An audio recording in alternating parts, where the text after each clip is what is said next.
fait, je suis en train de regarder un film qui, qui fait tellement peur. Pas peur dans le sens où c'est un film d'horreur, mais c'est un film qui interprète vraiment, qui interpelle sur le comportement de certaines personnes dans les hôpitaux. Et ça fait extrêmement peur. Pas peur dans le sens où, voilà, c'est terrifiant, mais dans le sens où ça nous procure une certaine insécurité pour ceux qui fréquentent les hôpitaux. Alors, ce film parle de... J'ai pas encore regardé le film jusqu'à la fin, mais ça fait...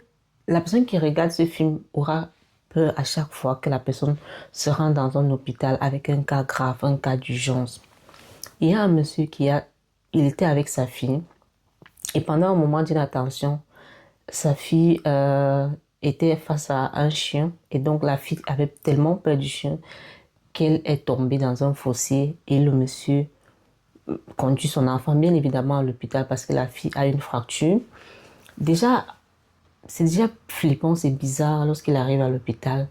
On ne prend pas soin de sa fille au premier moment, on le fait attendre des heures en disant que voilà, le docteur va le recevoir, qu'il doit remplir le formulaire d'abord en attendant, se mettre sur la liste. Ce que le monsieur fait d'ailleurs. Une fois que c'est à son tour, il entre. La dame qui devait le consulter, la réceptionniste, elle pose des questions. Des questions tout à fait normales dans les hôpitaux, pour se connaître, pour ceux qui travaillent dans le secteur de la santé. Est-ce qu'elle a des allergies? Est-ce qu'il y a des personnes qui souffrent de troubles psychologiques dans la famille? Est-ce que c'est quoi son groupe sanguin? Ça interpelle le monsieur. Il trouve ça bizarre déjà. Il trouve ça déjà bizarre. Il dit, mais voilà, quelles sont toutes ces questions? Pourquoi est-ce qu'on ne prend pas sa fille en charge directement?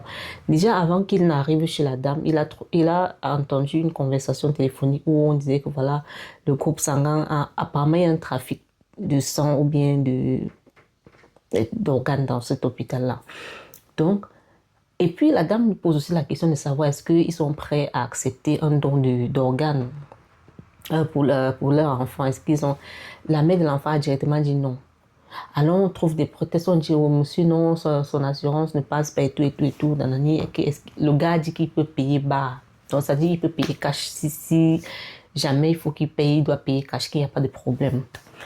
Donc on tourne le monsieur comme ça. Après, la fille parvient vraiment à voir le médecin.